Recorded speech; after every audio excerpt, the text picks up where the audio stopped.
Bonjour et bienvenue à ce webinaire sur les règles de gouvernance en matière de branding.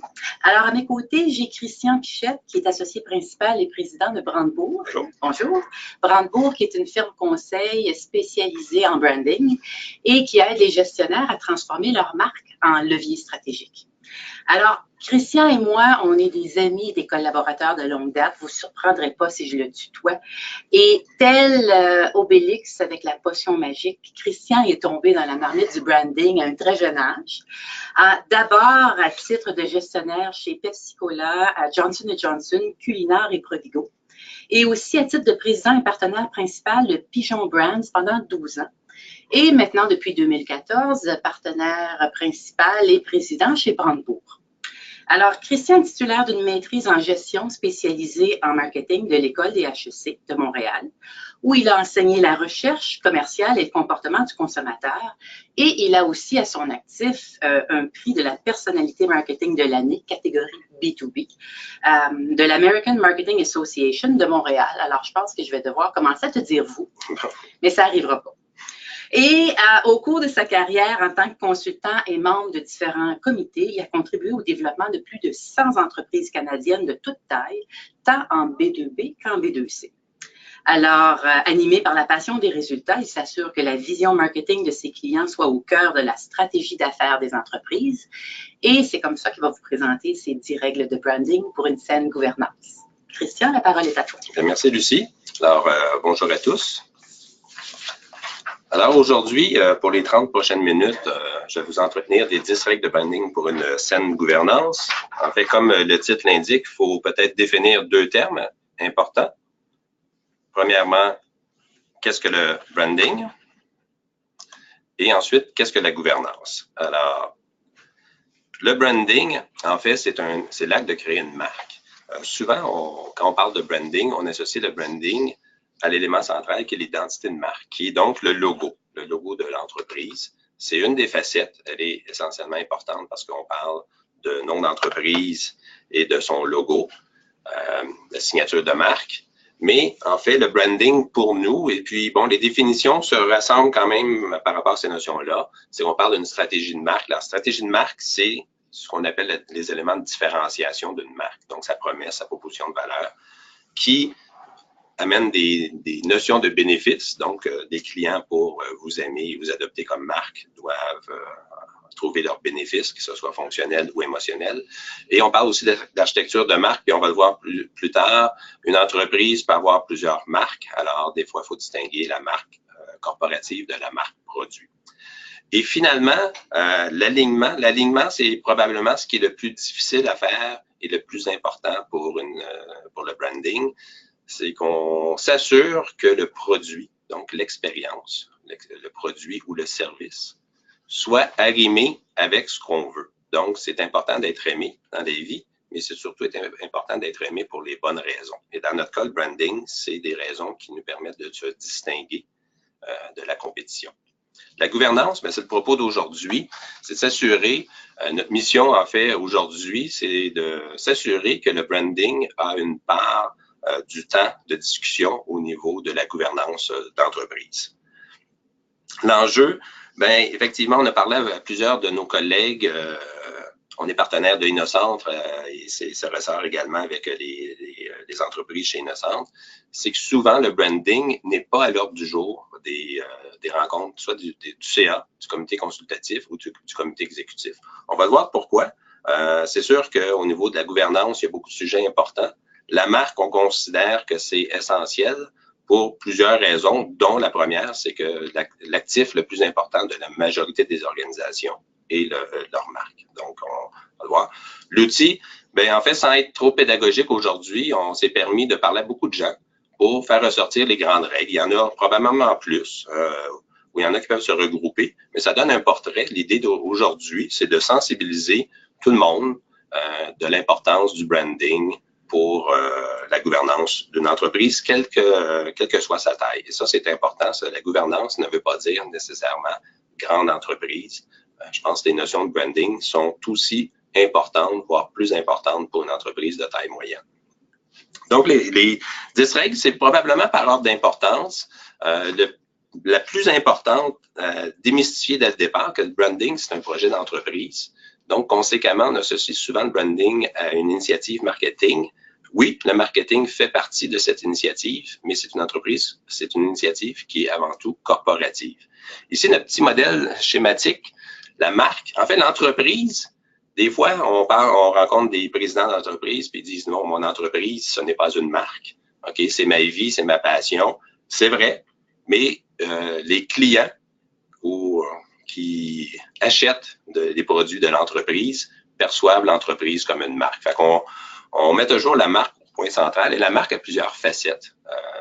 Il n'y a pas si longtemps que la seule facette qui intéressait les entreprises, c'était le volet commercial, d'où peut-être l'association avec le marketing. Alors, le volet commercial, on parle de clients, on parle de consommateurs. Aujourd'hui, avec la pénurie de main-d'œuvre, le volet, ce qu'on appelle la marque employeur, donc attraction, rétention de talent, ça devient une préoccupation importante pour l'entreprise. Donc, le volet de la marque devient un volet interne et très important. Pour les entreprises à la bourse ou les entreprises qui aimeraient vendre leur entreprise, le volet de marque institutionnelle devient aussi important parce qu'il faut avoir les bons messages pour les acquéreurs. Et la marque citoyenne, ben, c'est le volet, on pourrait résumer, c'est une entreprise qui décide comme bonne marque citoyen corporatif où elle veut investir de son argent, donc ce qui dicte un peu la politique de dons et commandites.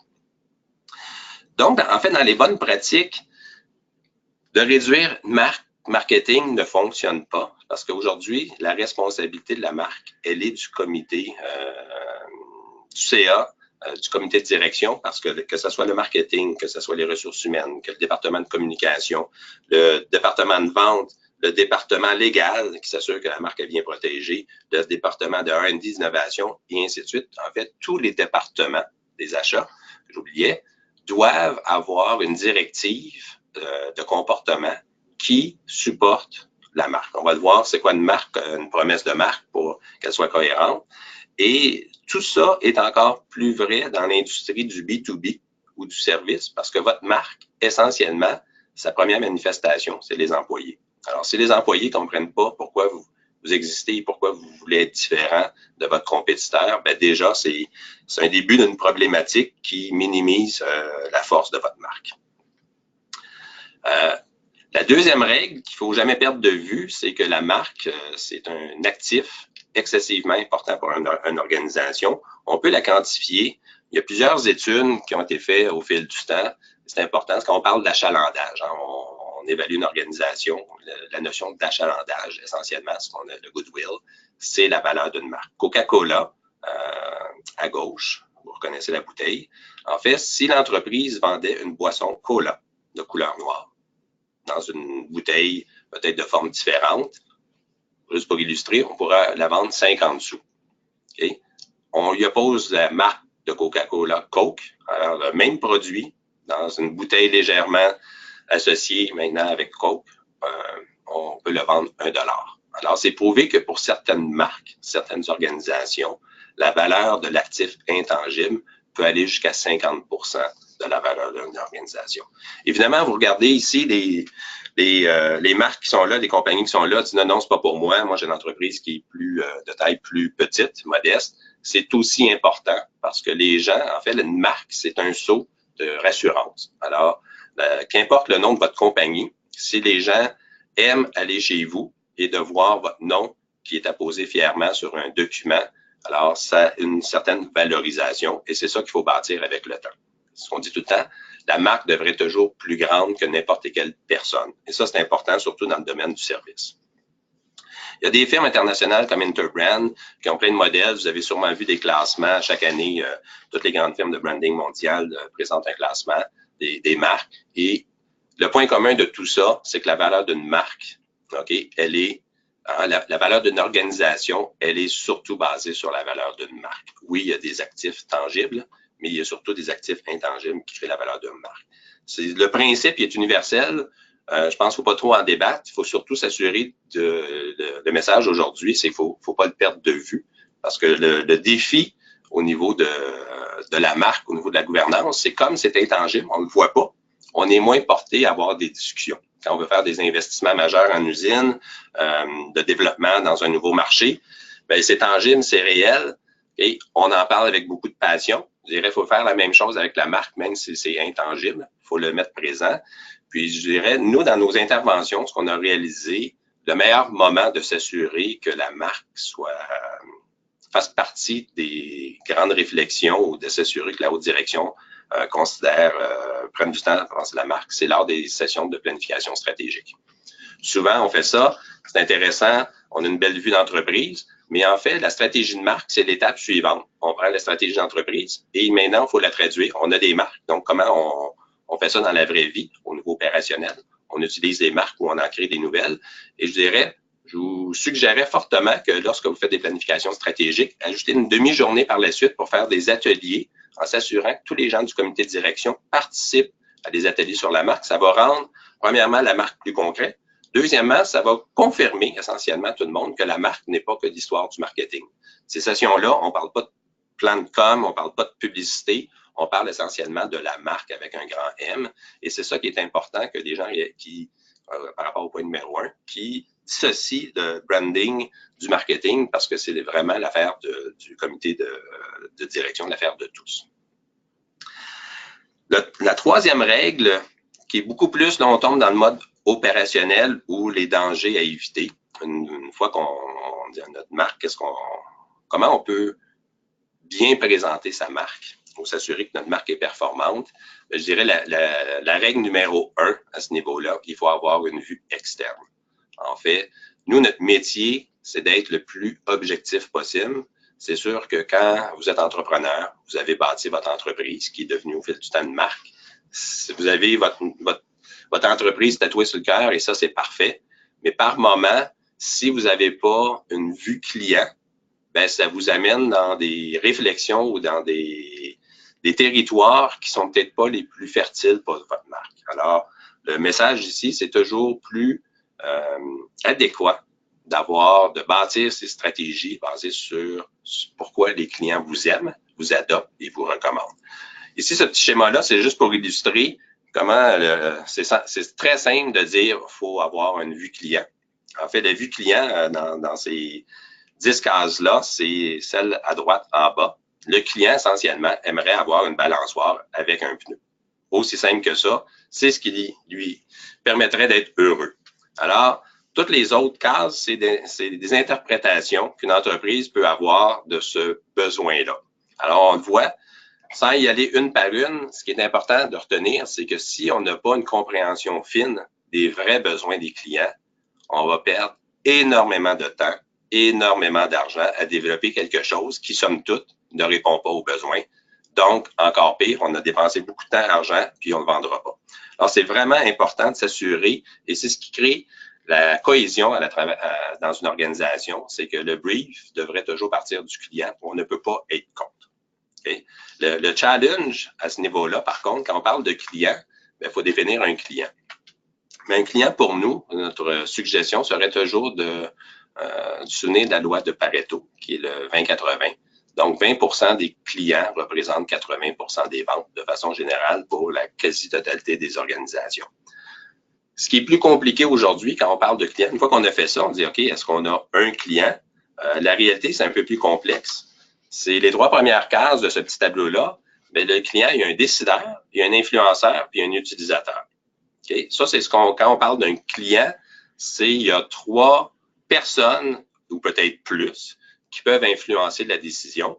Chacun recherche des bénéfices. Il faut leur parler pour les inciter à mieux comprendre qui vous êtes, ce que vous avez à offrir.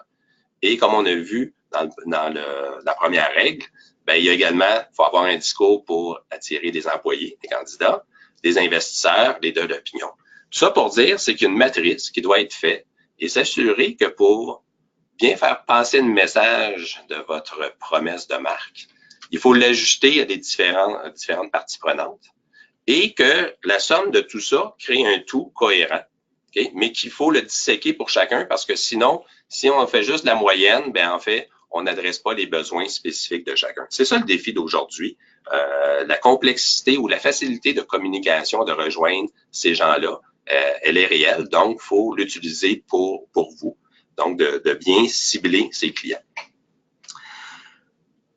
Au niveau, surtout, je m'adresse au niveau du comité de direction. C'est sûr que le rôle d'un comité, c'est s'assurer que la stratégie de marque soit impeccable, qu'elle reflète la stratégie d'entreprise. Cela dit, c'est que l'exécution d'une stratégie, elle est aussi importante que la stratégie elle-même. Donc, il ne faut pas dissocier les deux. C'est peut-être moins glamour de parler d'exécution, mais c'est là que le bas blesse souvent. Et c'est là qu'on peut perdre des clients. Et vous savez, rattraper des clients qu'on a perdus, ça coûte cher. Donc, l'exécution de message ici, il ne faut pas le sous-estimer. Il faut s'assurer qu'on est aussi bon dans un que dans l'autre. Ici, il n'y a pas si longtemps, sûrement pour les amateurs de football, les Patriots de Nouvelle-Angleterre, en fait, c'est une belle représentation que les deux composantes sont importantes. Le coach de l'équipe est probablement le plus grand génie du football de l'histoire. Et le corps arrière, le meilleur corps arrière de l'histoire, ben, tu as le plus grand stratège avec le plus grand exécutant d'une stratégie, ben, ça fait une équipe championne. Puis c'est la recette qu'il faut garder en tête pour, au niveau d'entreprise, que ça prend les deux.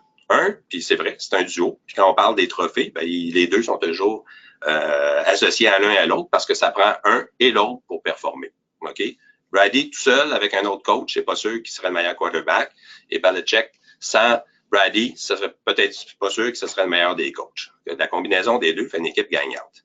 Ici, une petite vidéo qui illustre bien que quand on parle d'exécution, c'est facile à dire qu'il faut être aligné, mais c'est difficile. Ici, c'est un petit présentoir où les gens peuvent mettre leurs mains pour avoir un savon. L'idée n'est pas compliquée. Fait que les gens de R&D ont développé une belle machine qui performe. Et puis, l'équipe de création, on dit, gars, on va mettre ça très simple avec une belle silhouette, etc. Mais dans les faits, quand on le voit en opération, vous voyez ce qui arrive. Oups! Il y a un petit problème. OK? C'est ce qu'il faut éviter, c'est que là, on a produit en quantité industrielle, j'assume, cette machine, cet équipement-là, et on n'a pas jumelé le R&D avec le design pour s'assurer que les gens mettent leurs mains au bon endroit. Simple à faire, mais je dirais des exemples comme ça, il y en a énormément qui se posent. Il faut les éviter parce que c'est très coûteux et surtout frustrant.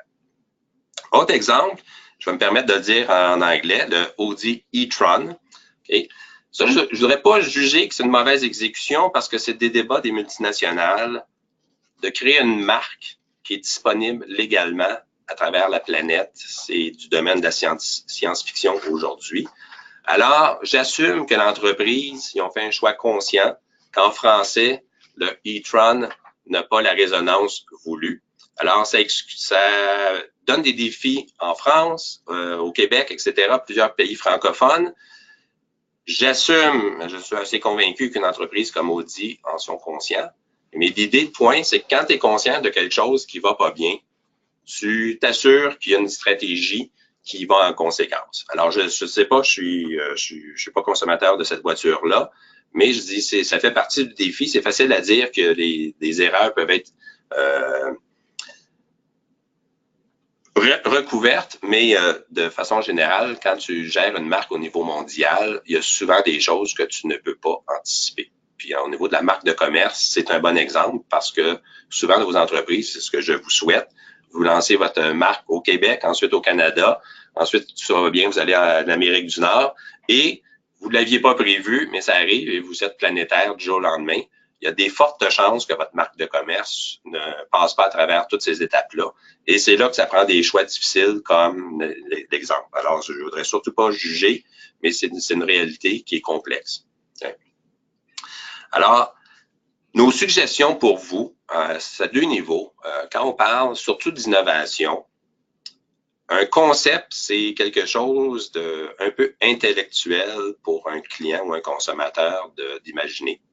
Alors, le défi pour une entreprise, avant d'investir des millions dans un équipement, c'est de s'assurer que votre idée reflète les besoins du marché. Alors, avec beaucoup de recherches et de tests qu'on a fait avec nos clients au fil des années, on se rend compte que l'exécution de l'idée est importante, d'où la règle précédente, que l'exécution est importante. Fait avant de dire que quand on présente un concept, qu'on illustre par un mood board, etc., si les gens disent non à ça, ben la première réponse, c'est de dire que l'exécution de ce concept-là ne plaît pas. Mais si tu as 10 exécutions qui ne plaît pas, ben ben, je dirais la conclusion est claire, c'est que le concept lui-même ne fonctionne pas.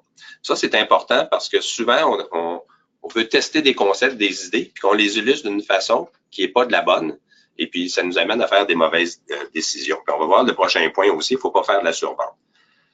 Au niveau d'une marque actuelle, comme probablement la majorité de votre marque, un indicateur de performance, on va en voir quelques-uns, mais le Net Promoter Score, essentiellement, c'est une échelle de recommandation. Alors, si on demande à un client s'il est prêt à recommander un ami ou un collègue, puis il nous donne une recommandation de 9 ou 10, puis dans notre jargon, c'est un promoteur. Alors, donc, on sait que l'expérience, elle est positive. On peut être, entre guillemets, off-strategy, mais avec une bonne expérience, mais ça, c'est bien parce que la relation, elle est bonne. Ce qui m'amène à la promesse. Notre promesse, elle doit être pertinente et distinctive.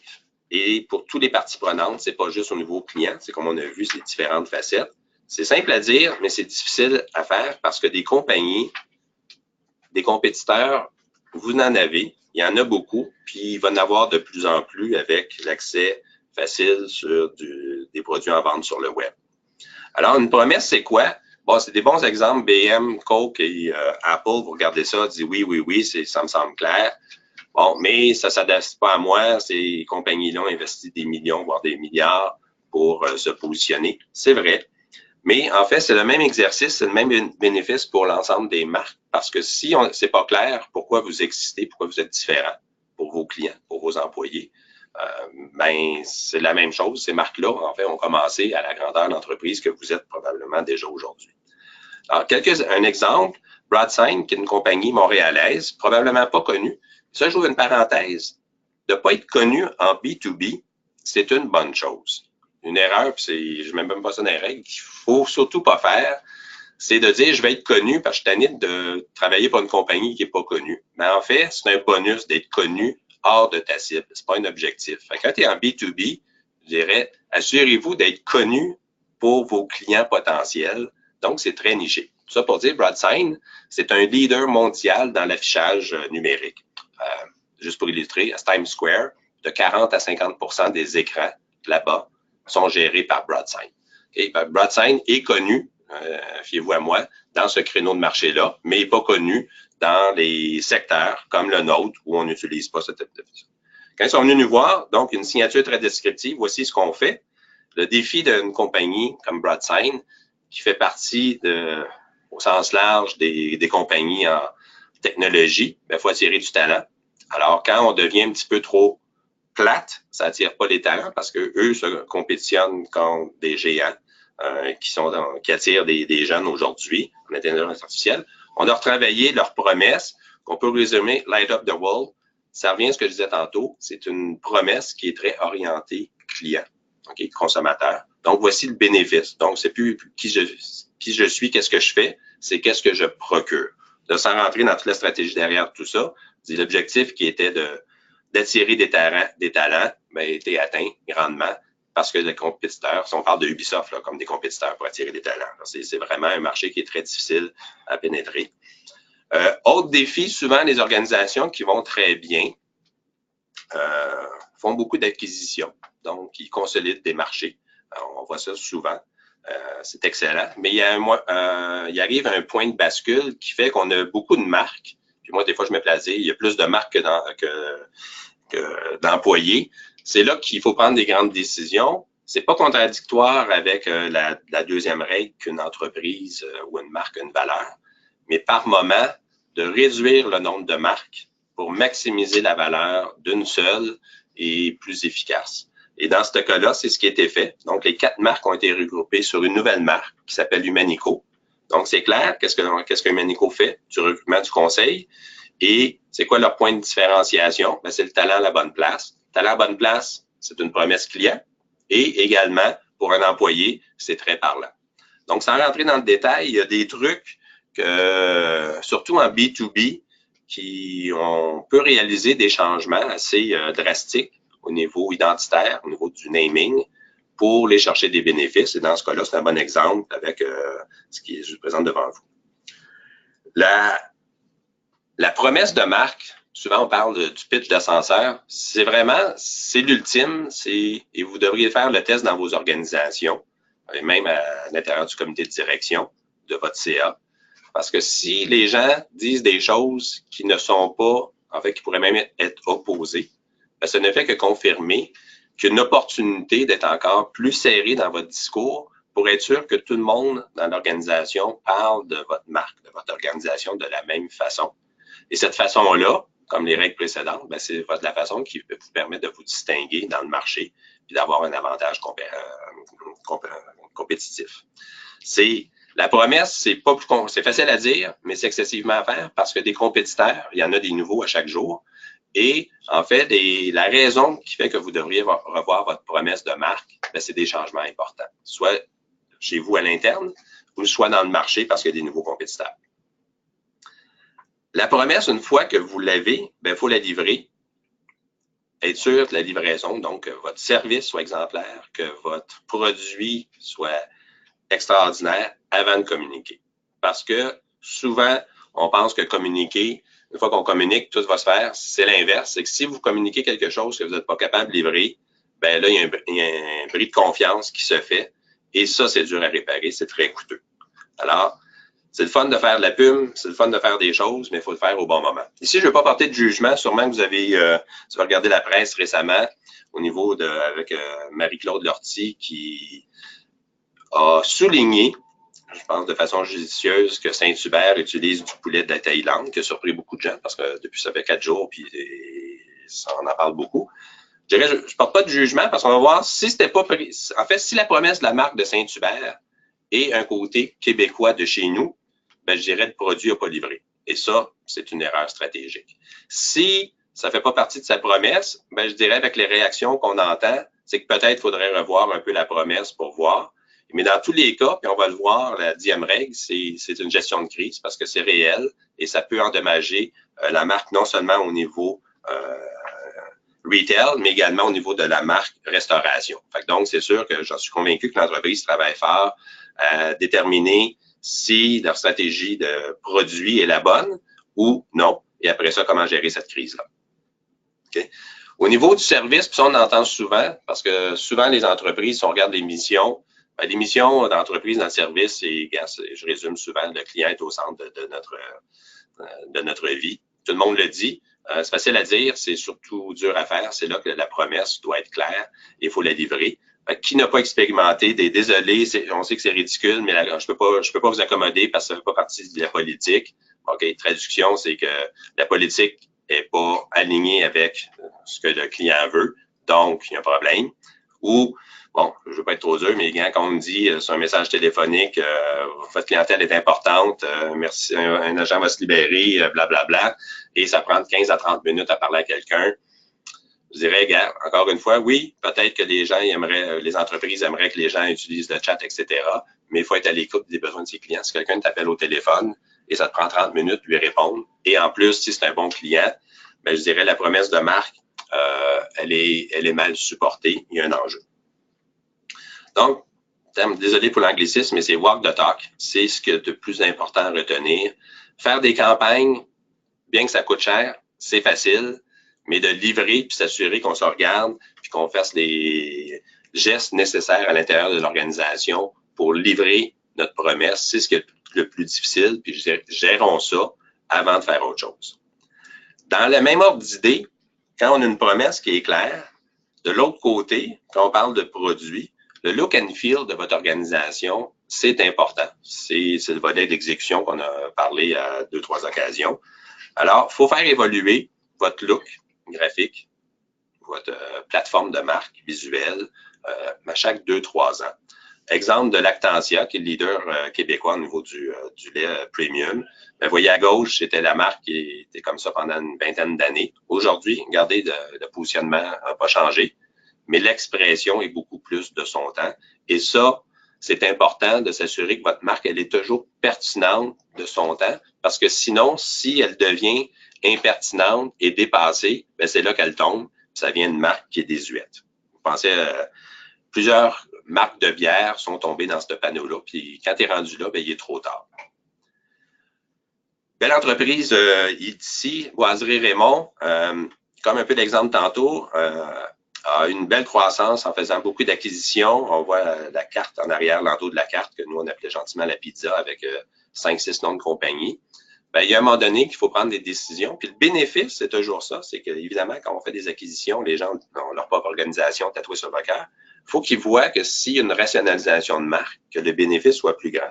Alors, c'est un peu ce que dictait le revamping de la marque Raymond. Alors, toutes les marques qui avaient leur propre autonomie sont rendues sur Raymond. Et là, vous voyez, bon, ça, c'est une manifestation par le site, mais il y en a eu plein d'autres.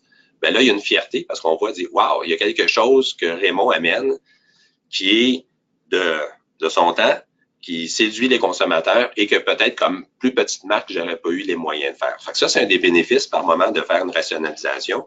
Mais le plus important pour Raymond dans son ensemble, c'est de réussir à faire évoluer sa marque qui fait que si Raymond avait l'air un peu poussiéreux, mais que les gens qui ont des besoins, et surtout quand on parle au niveau esthétique d'avoir des pièces plus contemporaines, ben il faut s'assurer que Raymond soit toujours une place où on pense aller. Le seul message à retenir, c'est que le design, ça fait partie de la réalité. Il faut y investir, pas nécessairement des sommes astronomiques, mais ça fait partie de l'exécution d'une stratégie. Encore une fois, une bonne stratégie avec un vieux design, ben ça vend moins qu'une bonne stratégie avec un bon design. C'est ça qu'il faut retenir. Dans certains cas, c'est important de dissocier qui parle, donc la marque corporative avec la marque produit. On l'a vu, c'est sûr quand on parle de marque employeur, c'est beaucoup plus la marque corporative, mais la marque produit, dans la majorité du cas, c'est là que la valorisation de l'entreprise se fait, donc au niveau des marques de commerce. Pour illustrer à nos bons clients Parmalat, mais vous voyez sur le site, déjà on dit, bon, si vous êtes un consommateur, vous voulez sûrement entendre parler de nos marques de commerce, nos bons produits. Si vous êtes un candidat, ben voyez ce qu'on a à dire au niveau corporatif. Bon, Parmalat, peut-être que ça vous dit rien, et c'est volontaire en termes de stratégie de marque, parce que eux, c'est des marques, une stratégie de marque produit, des Astro, Lactantia, Black Diamond, c'est sûrement des marques qui vous parlent. Je dirais, évidemment, pour une organisation comme Parmalat, on n'a pas besoin de nous autres pour souligner l'importance des marques de commerce. On parle des marques de commerce de plusieurs centaines, voire de milliards de dollars. Mais ce qui a vraiment changé au niveau corporatif, c'est premièrement la sensibilité au niveau de la marque employeur. Donc, la marque corporative a plus de discussions parce qu'elle doit attirer des employés. Depuis aussi une dizaine d'années, avec l'accès à l'information, je pense que les organisations parlent de transparence. C'est aujourd'hui pour une compagnie de dire je vais lancer n'importe quelle marque parce qu'il y a une niche et une opportunité de marché. Bien, quelque part, quelqu'un va le faire ressortir qu'il y a une certaine incohérence par rapport aux missions, vision, valeurs de l'organisation. Et ce qui semble être une tactique qui pourrait être positive, mais pourrait, dans le fond, endommager la réputation d'une organisation. Quand on parle de transparence, comme Procter & Gamble, c'est un nom probablement que vous connaissez, mais quand on parle des marques comme Tide, toutes les marques dans les rayons alimentaires, en fait, la majorité, numéro 1, c'est Procter & Gamble. C'est une marque, c'est une compagnie qui est dominante, qui a choisi depuis à l'origine de ne pas mettre son nom. Et aujourd'hui, elle le met parce qu'elle dit de toute façon, les consommateurs font le lien avec toutes mes marques. Ça, c'est important de distinguer les deux et de ne pas vivre dans un monde qui n'existe plus, qu'aujourd'hui, le consommateur est bien informé. Les deux derniers sont importants pour moi parce que quand on parle de branding, souvent, les CA associent comme branding au marketing et marketing à la publicité et quelque chose d'un peu ésotérique. Et le marketing, en fait, le branding, c'est une science. Et comme toute bonne science, il y a des outils de mesure. Je pense que c'est ça qu'il faut retenir. Une marque, une bonne gouvernance de branding, il faut mesurer les choses. Il faut minimiser les émotions et maximiser le rationnel. Donc, il y a des mesures. J'en ai parlé tantôt, juste l'illustrer, parce qu'en industrie du service, c'est une mesure qui est facile à faire. En fait, c'est sûrement que vous en avez reçu abondamment par les entreprises que vous êtes client ou que vous avez surfé sur le web. Les promoteurs, c'est essentiellement la question, c'est si vous aviez à recommander à votre ami ou à un collègue l'entreprise sur une note de 1 à 10 ou 10 que c'est extraordinaire, puis 1, c'est 0, c'est pas du tout. Comment vous faites? Fait que les promoteurs, c'est les clients qui ont donné 9 et 10. Les détracteurs, c'est en bas de 7. C'est une simple soustraction. Ça donne un score. Et ton score, ça te permet de benchmarker. Évidemment, l'objectif, c'est d'avoir le score le plus élevé. Fait que ça, c'est une mesure qui est objective et ça donne aussi vraiment une tendance à savoir qu'est-ce qui se passe. Fait que c'est sûr qu'après ça, ce n'est qu'une question de mesure. Pour qui on fait le NPS, je reviens à ce que je disais tantôt, faites-le à vos clients les plus importants.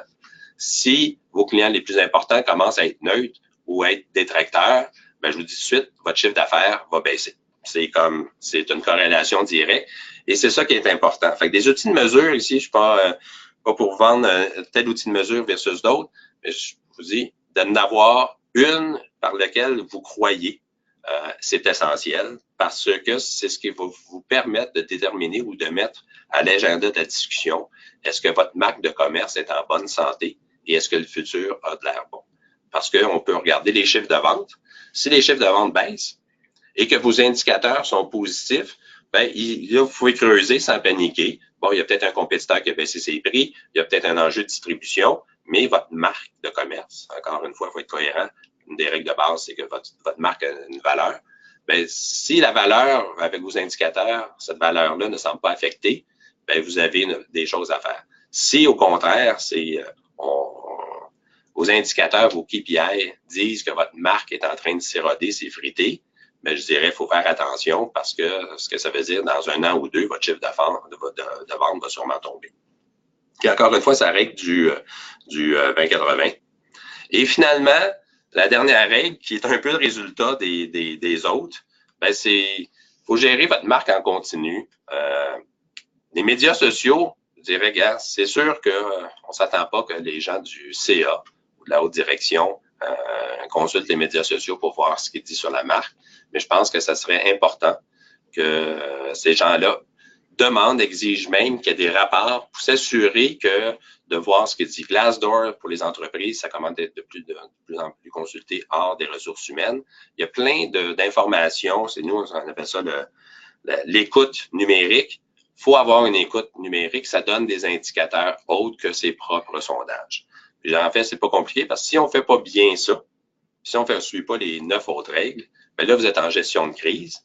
Puis la gestion de crise, ben ça, c'est pas le fun parce que vous sortez jamais gagnant d'une crise. Et puis, ben, c'est le propos d'aujourd'hui, c'est que si on suit, selon nous, des règles simples, ben, on s'assure que le branding fait partie d'une saine gouvernance. Alors, je vous résume les 10 règles qu'on a vues rapidement.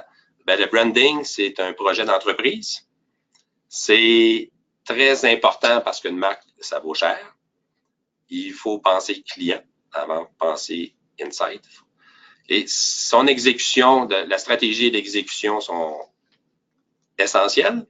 Et la promesse de marque doit être simple pour qu'elle soit bien comprise pour l'ensemble des parties. Il ne faut pas surpromettre, donc il ne faut pas communiquer avant de livrer. Il faut être de son temps. Il faut distinguer vos différentes marques avec surtout la marque corporative. Il faut avoir des indicateurs. Et puis, il faut gérer votre réputation parfaitement.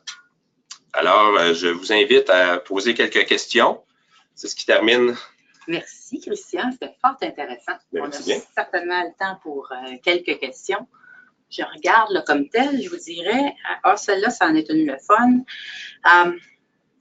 C'est une classique, je crois. De quel type d'accompagnement est-ce qu'une PME a généralement besoin pour transformer sa marque en actif stratégique? C'est par quoi tu commences quand tu es une PME pour faire ça? Bien, je dirais encore probablement plus vrai une PME que pour une grande entreprise. La marque, c'est l'entreprise dans sa totalité. Fait que je dirais si j'étais président je suis président d'une PME, ce qui est indispensable, c'est que pour tout le monde, il n'y a pas de département quand on parle de branding. Il n'y a pas de silo, c'est l'affaire de tous. Donc, le marketing, les gens d'R&D, d'achat, comprennent pourquoi la compagnie existe et pourquoi le produit ou le service est distinctif, c'est essentiel. Ça, je dirais, si on fait ça, on s'assure que l'ensemble de vos 20, 30, 40 employés deviennent des meilleurs ambassadeurs, ben, je dirais, ça, c'est le coup de roue qui souvent n'est pas fait et qui est très payant. Okay. Puis en bout de ligne, tu dirais, c'est quoi l'avantage ultime à faire du branding un projet d'entreprise, justement, plutôt qu'une initiative à part? Ben, je pense que tu as la valorisation, il ne faut pas se cacher, Les défis des organisations sont excessivement difficiles. La compétition est féroce, on se bat contre des géants. Puis souvent, quand on parle de plus petites entreprises, il faut trouver sa niche. Et une fois qu'elle est claire, bien, en même temps, il y a une tendance naturelle, des fois, à en vouloir plus. Puis c'est là qu'il faut parler à ses employés. Il faut qu'ils comprennent pourquoi on est niché. Okay? Il faut que ce soit un projet motivant pour tout le monde. Puis en même temps, ben, il faut trouver des gens qui sont engagés dans notre projet. Fait que je dirais, ça revient même à l'interne comme à l'externe. Il ne faut pas faire de surpromesses. Ça ne donne rien d'engager des gens qui ont des ambitions internationales si toi, tu veux rester local. Si tu veux rester local, ben, sois cohérent, puis fais mieux localement ce qu'une multinationale ne peut pas faire. Fait que je dirais, il y a plein de raisons, c'est des cas spécifiques, mais je dirais le plus important, c'est qu'il y a une cohérence. C'est vraiment, c'est essentiel que tout le monde comprenne bien vers où l'entreprise s'en va et elle doit s'en aller où est-ce que le marché a besoin. Donc, je reviens, c'est des besoins clients. Excellent. Alors, s'il n'y a pas d'autres questions, je veux dire merci beaucoup. Bien, ça fait plaisir. Et je vais vous inviter à nous rejoindre la prochaine fois. Ça va être le jeudi 4 avril avec un webinaire sur les meilleures pratiques pour la protection des données personnelles en milieu de travail. Webinaire qui va être animé par Maître José Gervais de Gowling WSG. Merci beaucoup et à bientôt. Bonne journée. Au revoir.